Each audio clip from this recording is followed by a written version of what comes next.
Thank you so much for joining us today, Trevor. Dr. Trevor Milton is our guest. He is an associate professor of sociology and criminal justice at Queensborough Community College, whose research focuses on prison reform, youth criminal behavior, urban ethnography, and how class and race intersect in shaping identity.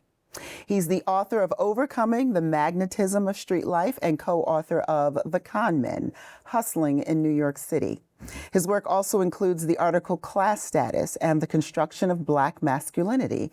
And his latest work is a documentary, An Earnest Struggle, which explores grassroots anti-racist movements and their fight against institutional racism.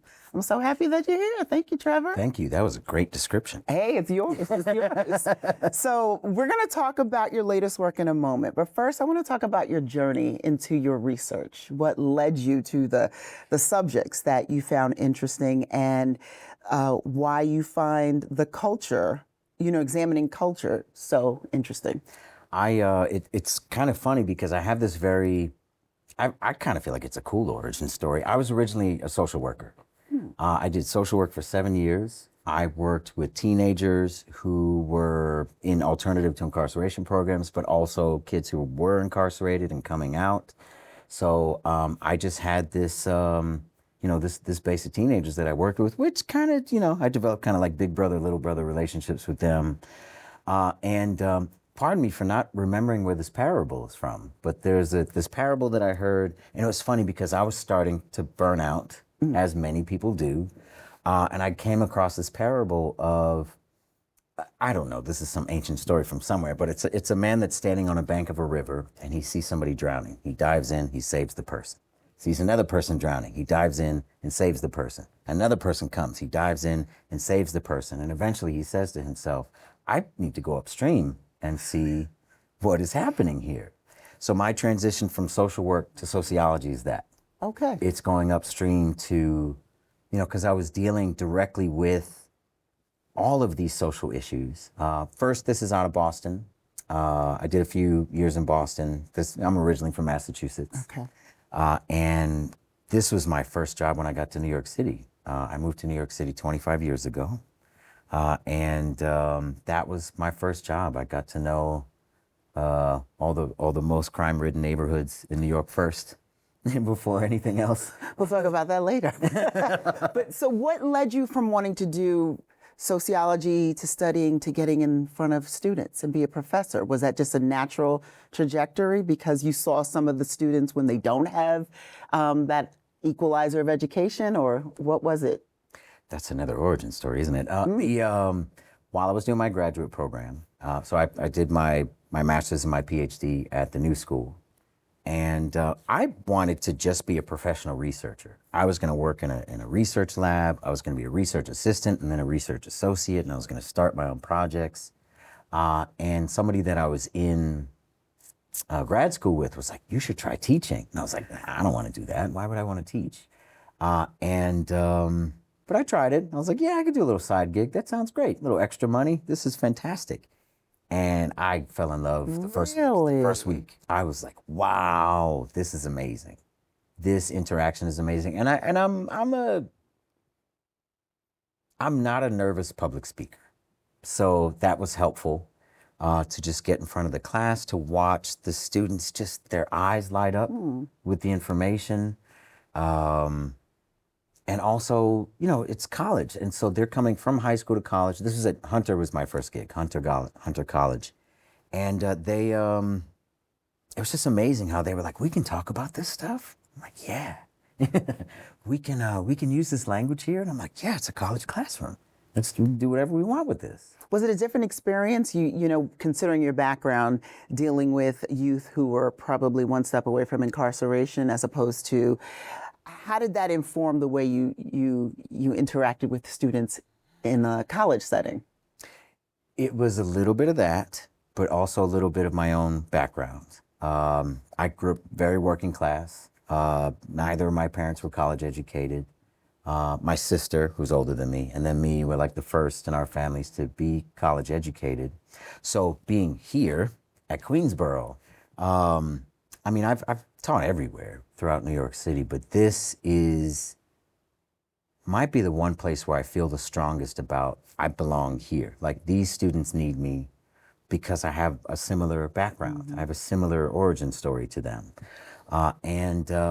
Listen, there's, coming from a certain background with very limited opportunities, yeah, you're only a couple or a few steps away from incarceration sometimes.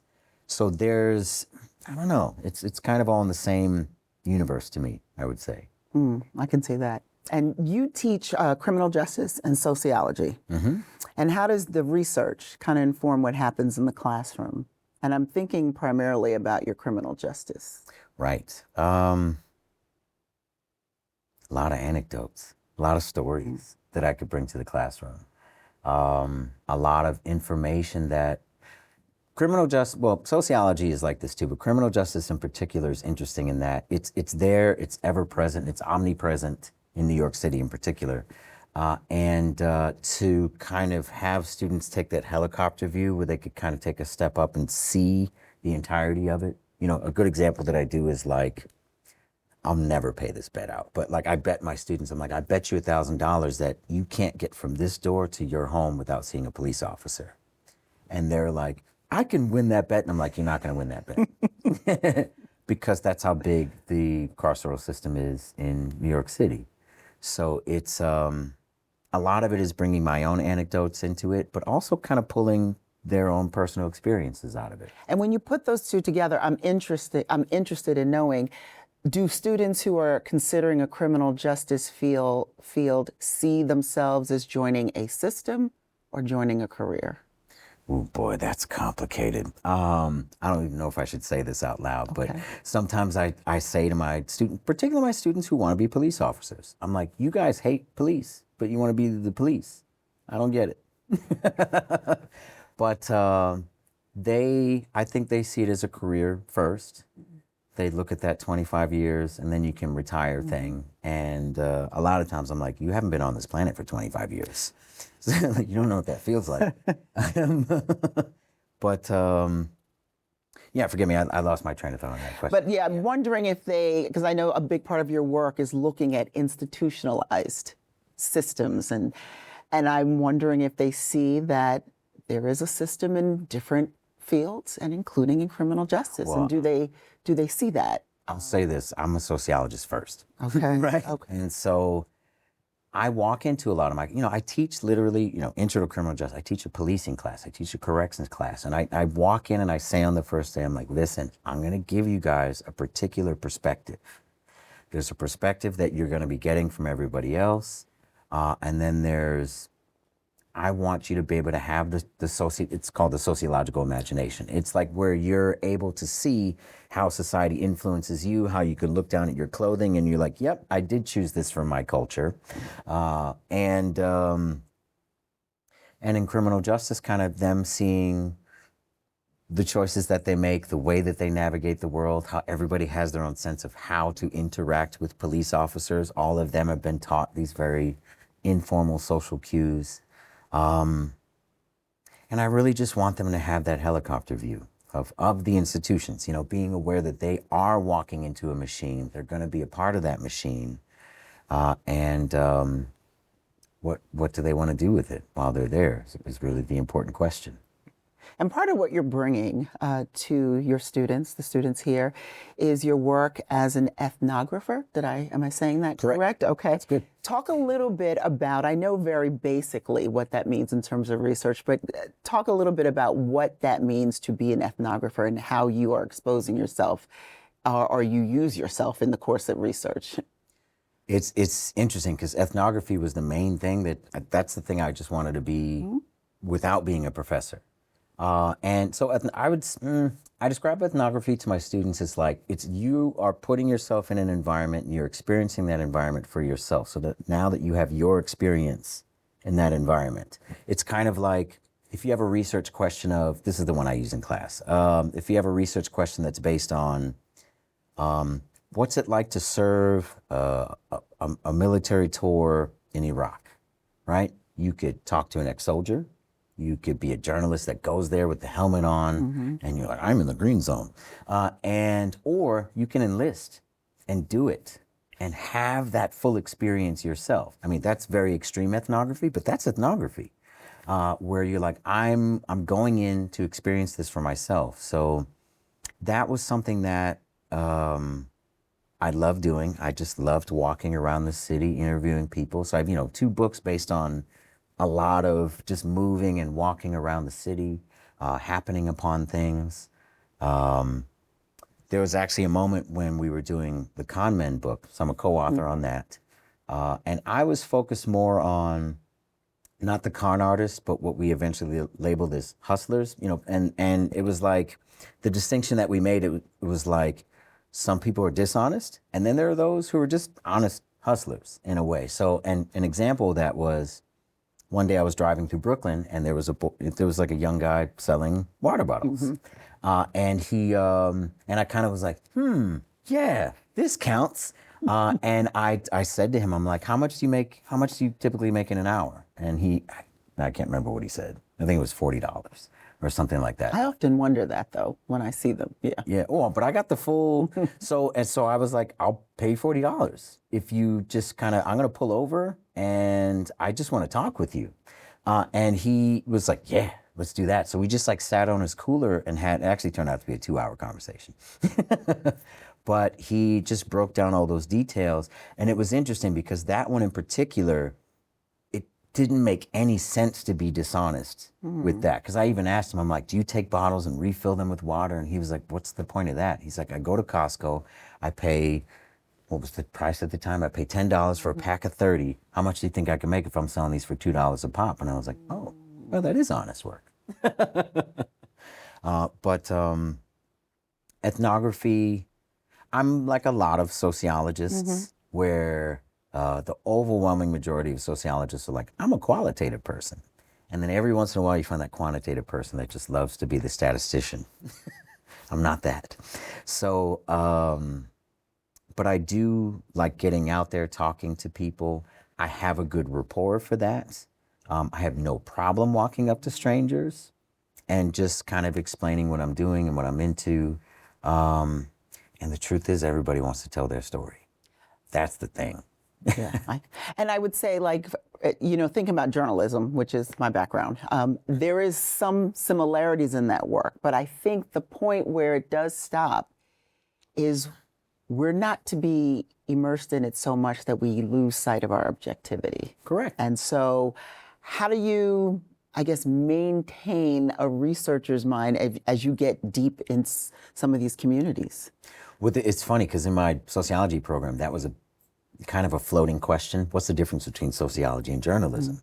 And people kind of ask it randomly and everybody would answer it badly. But at the end of the day, it's kind of like, you're right. There is a little journey into a little bit of subjectivity where it's like, this is what I felt while I was there. This is what I went through while I was there. This is the pain and the discomfort that I went through while I was in this environment, but still having kind of an analytical look at it. And to the professors that, taught me at New School, the correct answer to that question is really about the depth of the analysis, the depth of it. I mean, think about journalism, right? When they go to that depth, it's announced in that way. We did a 7-part series on this thing, and so it's whereas sociologists is like, we have to do that and other layers, So it's kind of the depth, but the objectivity really just comes back to I'm a human. I walked into this environment. I experienced this as a human. And I'm also able to take that helicopter view there afterwards to look at myself as a subject within this environment. Yeah. A lot of the subjects that you study, you've said you can relate to them, you identify with them. Have you ever been in a situation where it is your community or it has been your experience and then being immersed in it, you've had a different view? That's a really decent question. Not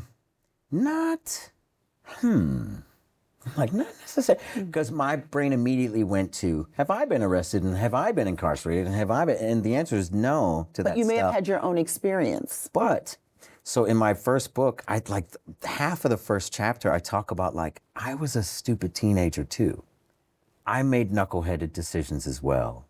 I made a lot of boneheaded decisions where I look back on it and I'm like, ugh, I wouldn't do that again as an adult. But so the relation factors there for that.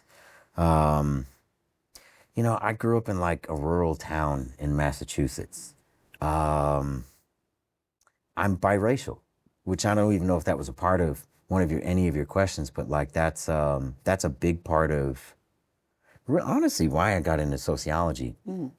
There's this, so I have a black father, white mother, and I'd watched this movie about Barack Obama. There's this like film about Barack Obama in his New York City days when he was going to grad school in Columbia. And there's a line from this movie where he says, "I'm from two worlds and neither will have me." And that hit deep.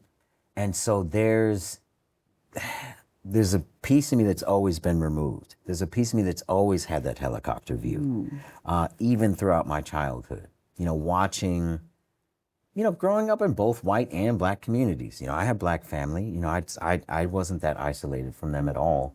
But I lived in a mostly white community. And then I had to deal with a whole bunch of racism there.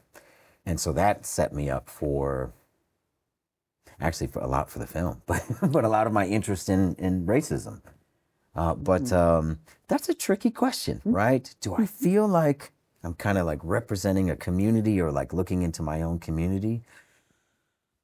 I wish I could answer that in the affirmative. I feel like I've kind of always been an outsider. That's fair. Well, you said a lot of this work has led you to the film, so let's start to delve into that documentary that's forthcoming.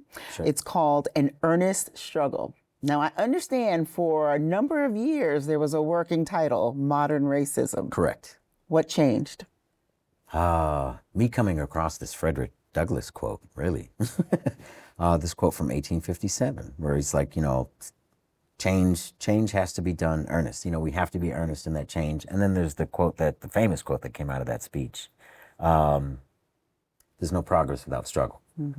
Right? And so there's just a line earlier in that speech where he says earnest struggle right before that. But modern racism kind of caught the initial energy of the film, which was like, okay, to your average person, and especially because I started this in 2016. I started this almost 10 before Trump got elected. And it was funny because this film was originally just going to be a bunch of conversations with scholars.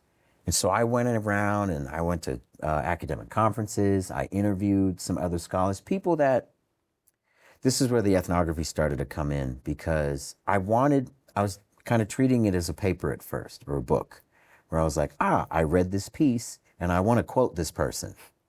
Like a literature review. How do I do that in a film? How am I supposed to quote this person in a film? And then it kind of just hit me. I'm like, I need to go interview these people about their books. And the film started there, and because like your average person at that time, where it's like, let's talk about racism. A lot of people would be like, oh, come on, slavery ended 150 years ago. Why are we still talking about this stuff? You're racist because you keep bringing it up and all this stuff. And I'm like, no, there is still a modern version of racism that still exists that we need to take apart, which by 2016, people started to talk about implicit bias. They started to talk about microaggressions. So there was others that were having the same conversation at the same time. And it was interesting because this will be a foreshadowing to, I think, one of the questions that you'll have later. I remember I had an interview and it was like, I think this is August of 2016. And we were discussing Hillary Clinton versus Trump. And we were both just like laughing like, ha, ha, ha, this guy's not gonna get elected. That would be hilarious. That would be way too much for this country to handle. We were both just like, there's no way this guy's gonna win. And then he won. And then that changed the trajectory of the film a little bit too, noticing that we were walking into a world where, let's be honest, Trump made it cool to be openly racist. He made it cool for people to say it out loud. Before that, I kept calling it dinner table racism, you know, where it's like you're in your own house, the door is closed, nobody else is listening except for, you know, husband, wife, and their kids who just have to receive all that crap too. But like, people were very privately racist. And yeah, this other thing happened in the past 8 years. When I think of the title Earnest, when I think of the word earnest, I should say, I think of a very sincere, honest commitment, conviction to a purpose. Do you think that this struggle to break down the walls of institutional racism is an earnest struggle today? Yes. And really, Frederick Douglass, I almost feel like he would add to that what earnest means is like, it's now. It's not waiting anymore. It's earnest, meaning we need to get on this right now. And there's, and I'll say this, I'm sorry if I'm answering a question before you're asking it, but I had a complete film in August of last year. I was shopping it, I was sending it to distributors, and then the latest election happened. And changed. And I was like, okay, I need to change the film. And in a way, it's become way more earnest. We see institutional racism in full bloom right now, in full motion. It's measurable now. You read it in the headlines. Even the stuff that, I don't know, the latest stuff is the stuff that Trump is doing with the Smithsonian Museum. Yeah. And trying to erase certain kinds of history. So that earnestness is now. It's not like, oh, let's just see how this plays out over the next 3 years. Nope, no time for that right now.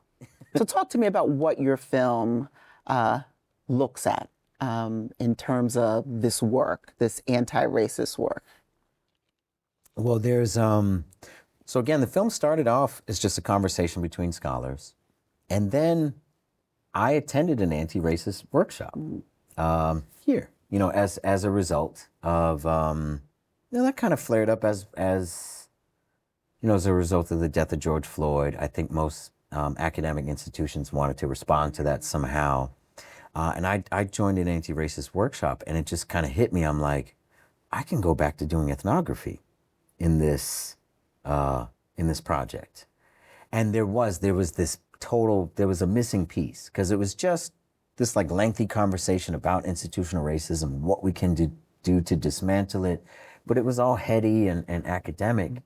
And I kind of realized, I'm like, I'm at my best when I get out into communities and talk to people and talk to the people who are doing the work. And so there was this original organization, the People's Institute for Survival and Beyond. They were the one that hosted the anti-racism workshop here. They're out of New Orleans. Oh, okay. They weren't even local. They're not even local. Yeah, they're based out of New Orleans. And I just kind of, after that, I was like, yeah, let me start doing some ethnography. And it was kind of unfortunate that, I guess that workshop was before the pandemic. Maybe it was before George Floyd, but I had many plans to do a lot of traveling, and then the pandemic hit, and that messed up those travel plans. But I still made it work. I found an organization in Detroit that does, and I traveled to Detroit twice to kind of observe some of that stuff in action. I went to New Orleans, and that was cool because then I almost accidentally, I grabbed onto this really big piece of history. So I feel like my biggest celebrity in the film is Leona Tate. Leona Tate is one of the 3 girls that went to McDonough 19 Elementary School in 1960. They were the first, along with Ruby Bridges. So Ruby Bridges went to one school, and these 3 other girls went on the same day. And Leona Tate was one of the 6-year-old girls who attended this to start desegregation in the South.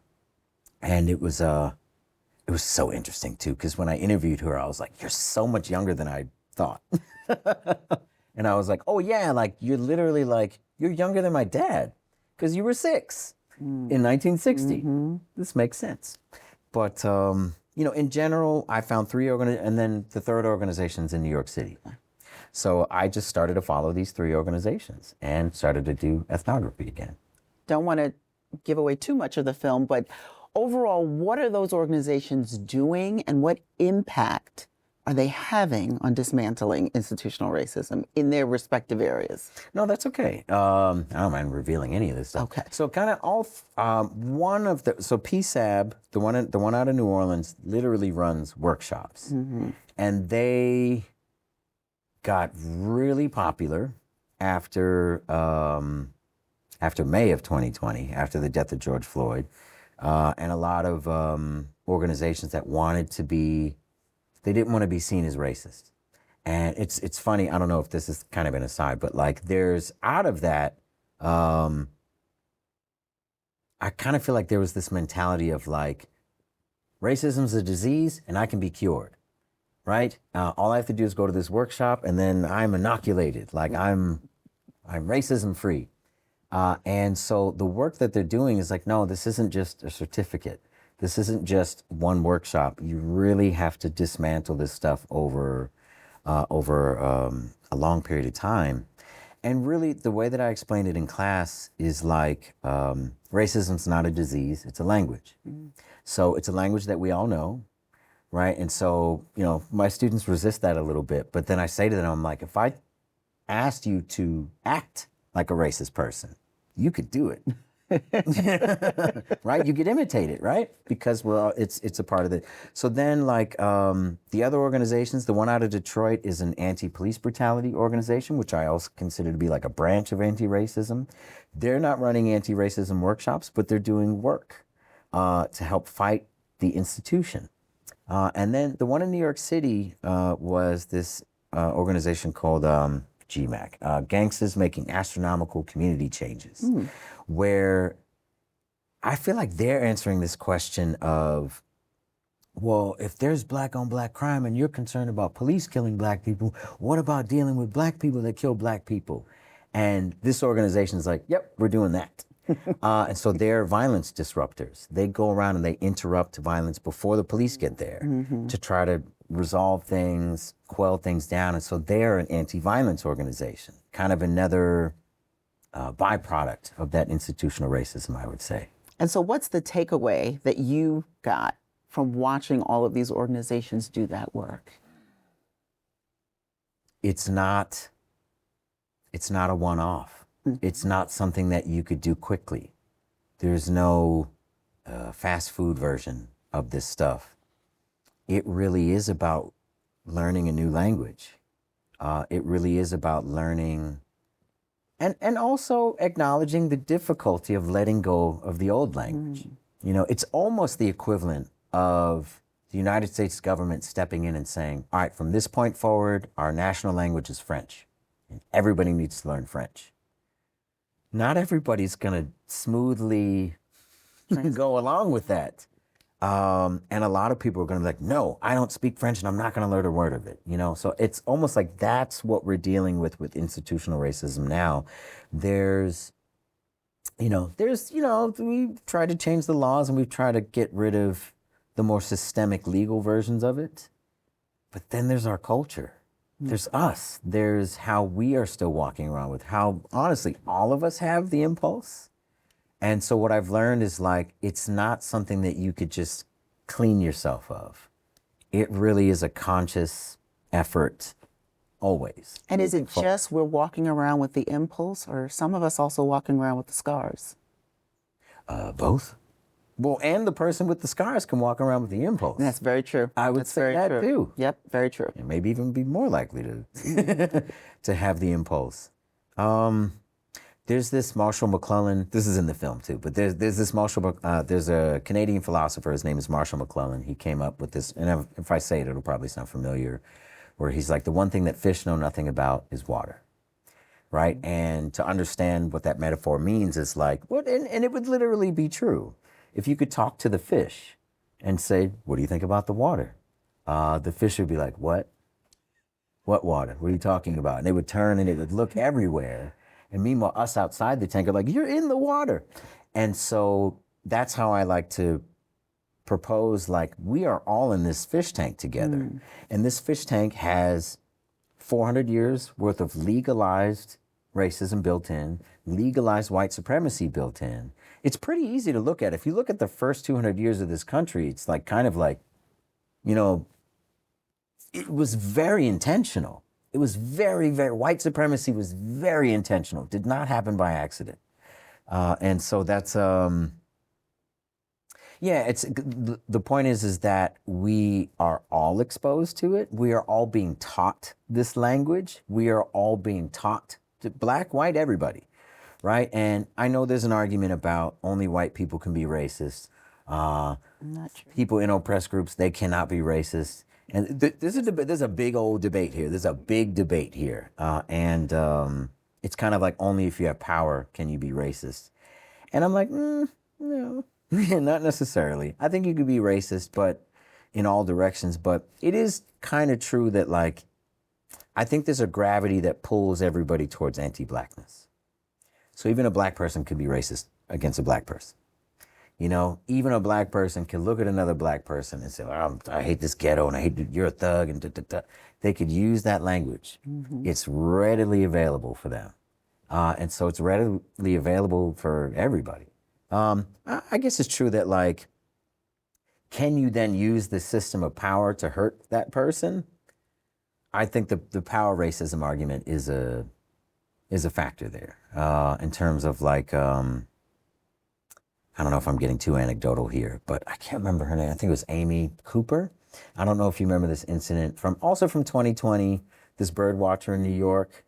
Yes. And, you know, she decides, so, you know, in that story, it's just him and her dog's off the leash. He's like, please don't, please put your dog back on the leash. You're disturbing the birds. And she's like, you can't. And then we don't really see the before. We just see when he starts filming. But what we see on film, I see a woman that is very fully lucidly aware of the system and very lucidly aware that she can weaponize herself as a woman and herself as a white woman against him, you know, by saying, I'm going to call the cops to tell them that an African-American man is bothering me. She fully understands. That is a full lucid awareness of how she can use the system against him where he would not be able to use that same system against her unless he got into sexism. But I'm like, can you use sexism in a police call? I don't know. But I think it's that. It's that kind of recognition that, yes, there is a system that some people can use. And again, black people can still use that same system against black people. They can call the cops and be like, there's an African-American man here threatening my life. The cops will show up to that. And is this the type of recognition that you hope people walk away with when they see this film? Like understanding how these systems work? I think the main things are, like, we can't keep ignoring it. We have to acknowledge it. We kind of have to come clean as a society and be willing to acknowledge that it's there. And that's every problem. You know, that's any, you know, like, think about how families work, right? Something really bad happens in a family, but still, like, half the family's like, but we want to do Thanksgiving. You know, so how do we do Thanksgiving? We ignore the problem. We just pretend it's not there. And this one suffers over here big time, but the rest of us get to have Thanksgiving.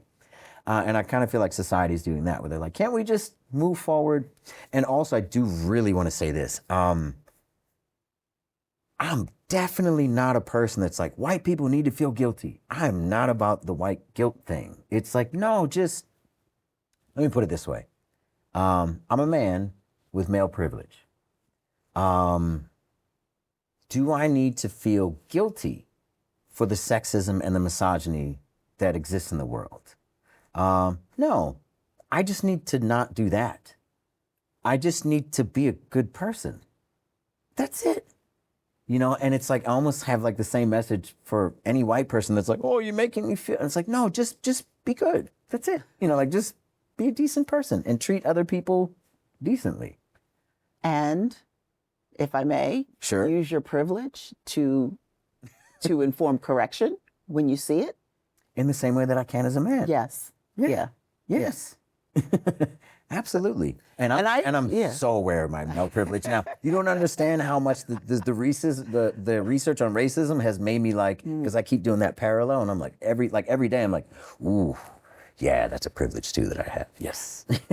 And I agree with you. Like, you cannot reconcile, you can't deal with, you can't move forward past a thing, whatever it is, until you face it, until you acknowledge it. But this is a really hard ask in these days and times. Oh yeah, that's why it's earnest. Now, you've been working on this since 2016, Yeah. and so it has come fruition at a time where you've already alluded to it, the Smithsonian museums that are now being looked at to make sure that there's no narratives that take away from American exceptionalism. You know, people running scared of saying diversity, equity, and inclusion, people being afraid of having something that may appear to favor a group, even if it is a historically disadvantaged group. How, in the face of all of that, do we get people to face this issue? That's the question, isn't it? I will say this, that like last year when I finished or like had that draft of it, I guess you could say, I was like contemplating like, this might be irrelevant. I don't know if anyone's going to be into this. People might watch this film and be like, you're a few years too late, buddy. And I was like, I don't even know if this is relevant anymore. And now it's like so relevant. Incredibly, like earnest to the point where I'm like, I need to earnestly get out this film. I need to get this thing out. I think a big takeaway in all of this, and this is for the left, there are no people that could be thrown away. There are no people. I'm a big person that's like, I've always hated cancel culture, you know, where it's like, you're racist, you're sexist, you deserve to lose your job. Now you have a racist, sexist, unemployed, angry person. Angry person. I agree. You know, like that's good worse. for any of us. And that's worse. Whereas to sit down with somebody who is a Ku Klux Klan member, who like hates black people, who grew up, you know, like to understand how they grew up, how they got those influences, how they acquired that language.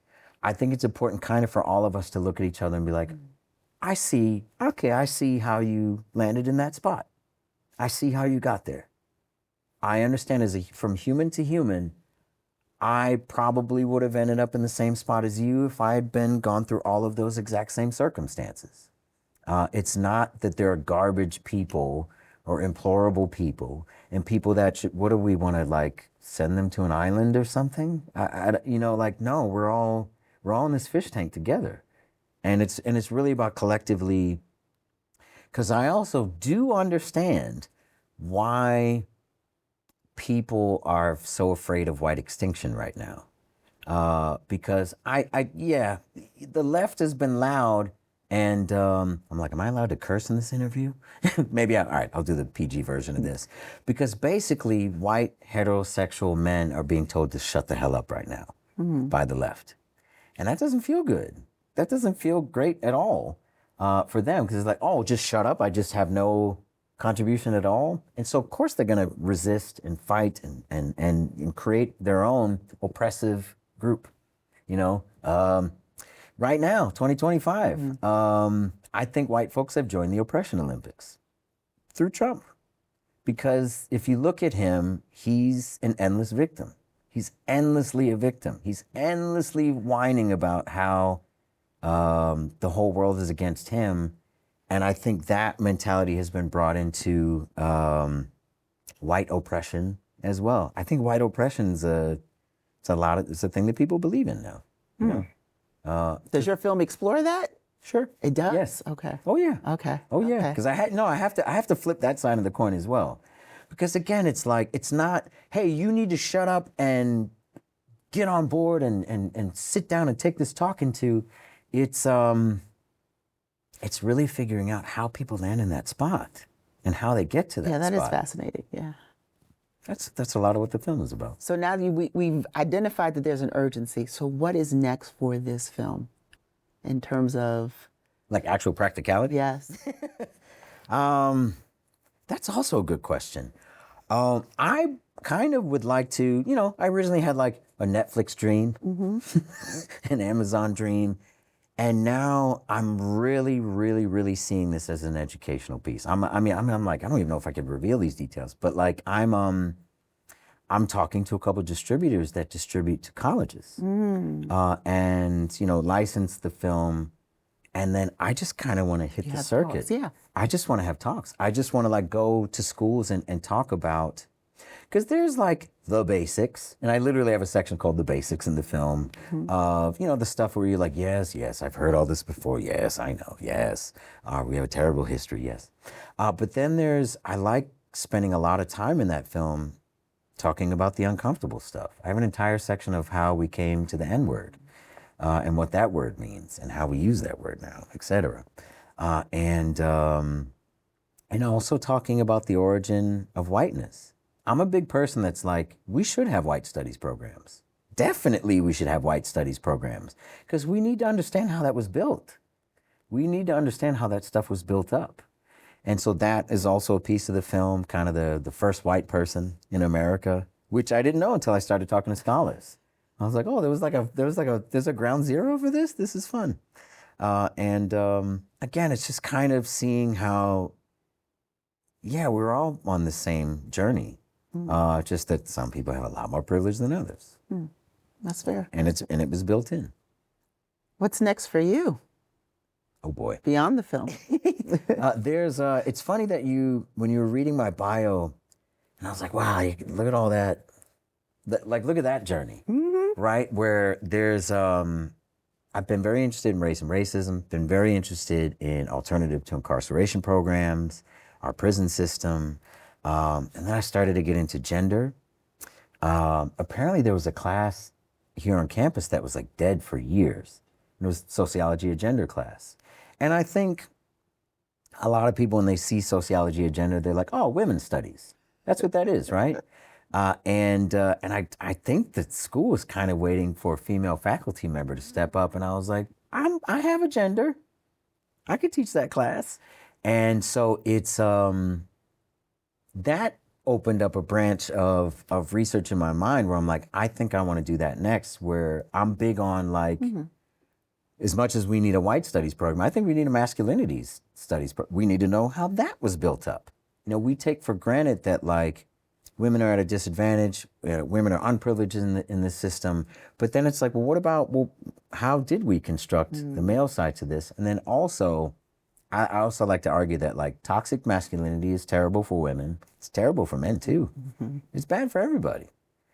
And there's a systemic thing that was in place that helped young men to grow into that. This is another language. This is another fishbowl. This is another fish tank, if you will. What it means to be a man in American culture. So perhaps, I don't know, we'll see. I think that's next. Well, I'll look forward to that then. Well, Trevor, I'm really happy that you joined me. I have enjoyed the conversation. I hope you did too. Yes. All right. And I hope you will join us next time when we get to know somebody else from Queensborough Community College.